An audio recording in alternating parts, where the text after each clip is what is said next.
I've been tracking for the past year or two different aspects of my life, things that I think I should be doing daily or weekly or monthly, journaling quite a bit, keeping checklists of my daily activities and what needs to get done. But self-development and progress in life can be tricky because we as humans are so dynamic.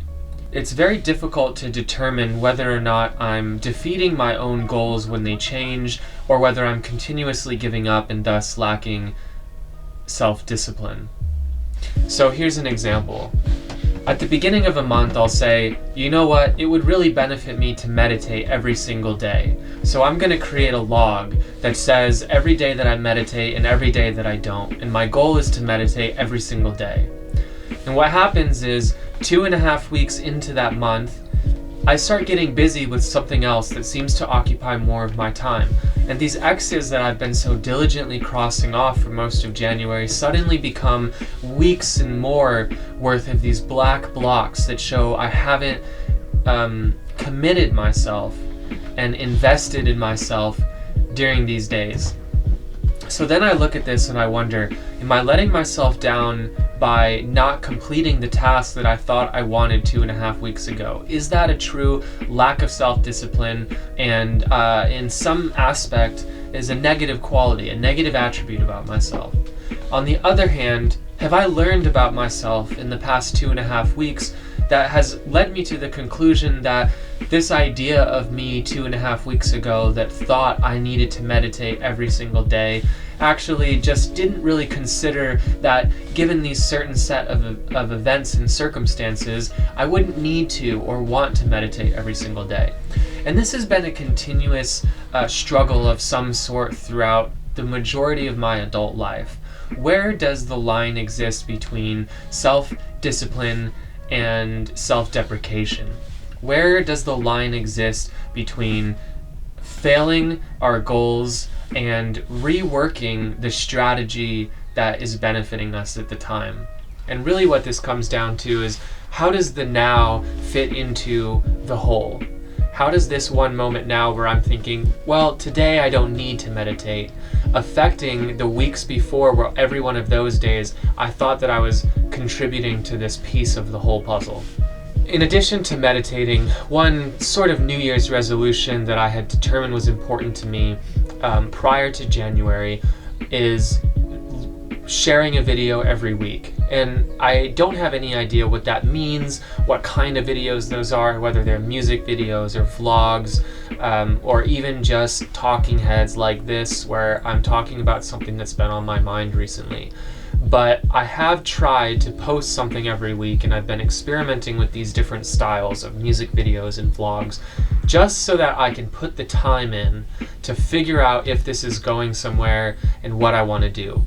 And I have committed to sharing something every week and just putting it out there, and it forces me to do things even when I'm not fully comfortable with it. For example, right now, in the morning I leave for Lake Tahoe for a several-day ski trip, and I've only been skiing once, and it was last week, so this is really a brand new thing to me.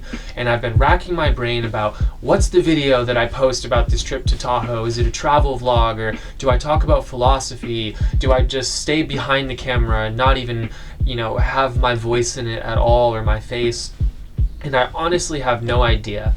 But I do know that whatever it is, it's not going to come out until next week, because I'm only going to be filming. And so in order to stick with my schedule, I have to share this video this week, which really is nothing. But with all of that said, and with this being the first week of February, I thought this would be a good opportunity for me to actually share a bit about the things and data points that I'm tracking in my own life to log my own development over the course of 2020. So it was kind of a New Year's resolution of sorts for me to put a little bit more effort into my self-journey, my self-discovery, and the education that I'm getting continuously about myself. So in January, I decided to track 4 things. And at the end of January, after reviewing those 4 things, I have made some changes and developed something for February. Here's what it looked like for January.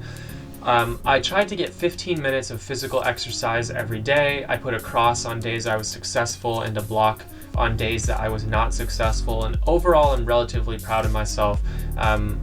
Going to the gym is a new thing for me. I've never really been a gym type of person. So getting there almost every day this month made me feel pretty proud of myself that I was at least getting 15 minutes of good, legit exercise every day, almost every day. I also tried to meditate for 15 minutes a day, and I've meditated on and off throughout my life with more or less consistency. But for the month of January, my goal was 15 minutes a day in quiet self-reflection, essentially.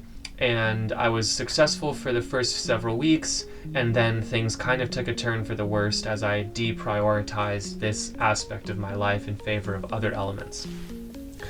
The 1PC development is the 1% challenge, which this is really for me the 1% challenge, challenging myself to share videos, share my personality with social media, and be creative in some way for 15 minutes a day, working toward the ultimate sharing of a video once a week. So the red squares are when I launched a video, and then the X's are days that I worked on this concept for 15 minutes a day. And the thing that I was worst at in January that has really got me thinking recently is to have good mornings. Now, I live in Seattle. If you've seen my Embrace the Rain video, you see that things are pretty dreary here in January. So I don't blame myself for wanting to sleep in and stay cozy and not have super productive, high energy mornings. But I was a little surprised to find just how many of my mornings are not intentional. And so the X's are days where the first 15 minutes of my day were intentional, and I made good choices, whether it's getting my body moving or stretching or drinking water, getting right out of bed when the alarm goes off and not sleeping in. And the black boxes are days where I decided in the moment that it wasn't necessary for me to have a really effective first 15 minutes of the day. And well over half of my days in the month of January were had ineffective mornings. So that's something that I'm really thinking about. Now, taking all that data, I have developed a new system for February, and the biggest change going into this month is that I've actually decided to track my development on a lunar calendar. So I'm basing things on essentially a 28-day calendar based on when there's a new and full moon. And so my February is actually shifting. It's not really February. It started in the last couple days of January, but it was a relatively seamless transition. And here's what that's going to look like for me in February. So I simplified my log, and essentially what I'm tracking now is more weekly aspects than daily aspects. So on the left side here, I have, did I post a video for the week?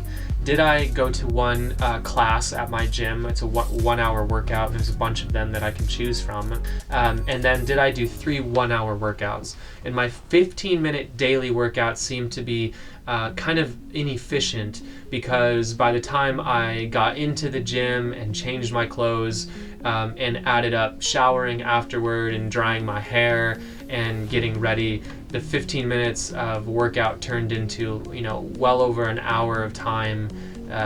And so I'd rather do 1 hour workouts 3 times a week versus going to the gym for just 15 minutes every day. So I want to do 3 of those a week. Now on daily, the things I'm logging, once again, was my morning successful? And I really want to improve my stats with this and have more effective mornings to see how that might influence other aspects of my life. So I am logging either an X or a box for whether or not my morning was successful, and so far I'm off to a decent start. I also changed my meditation philosophy from meditating with a countdown timer to meditating with a stopwatch style timer. And this has given me, even in just the past several days, a very different way of looking at meditation, where I'm not in my self-reflective, closed-eye meditation mode thinking, I wonder how long it's going to be until the timer beeps. By using a stopwatch and actually logging how many minutes per day I'm spending without a certain number in mind, I'm more able to just go inward until I've lost the momentum. And I can self-reflect until my mind is wandering and I realize this isn't effective anymore, and then I stop the watch and I'll come back to my meditation later. And that in itself might be an entire video talking about the different philosophies of meditating and countdown timers versus stopwatch timers, and the difference that can make in your life if you're actually trying to meditate and learn about yourself. It's really, really fascinating. But all I'm logging for this next moon cycle is the total number of minutes per day that I am meditating with that timer that's counting up. And then I'm also just putting a cross on days where I shared a video, days where I did my workout, or days where I did my class, which relate to the weekly thing, so I can figure out what day of the week I'm actually doing those things on. So overall, I simplified, and I also made it shorter. Learning about yourself is hard, and it takes a lot of time, and you really have to be dedicated to it, to reviewing the things that are working for you, and to accepting the things that aren't, and strategizing for yourself the same way that you might strategize for how to act in a relationship or career or any other situation in life where you'd like to progress or develop or have something more than what you have.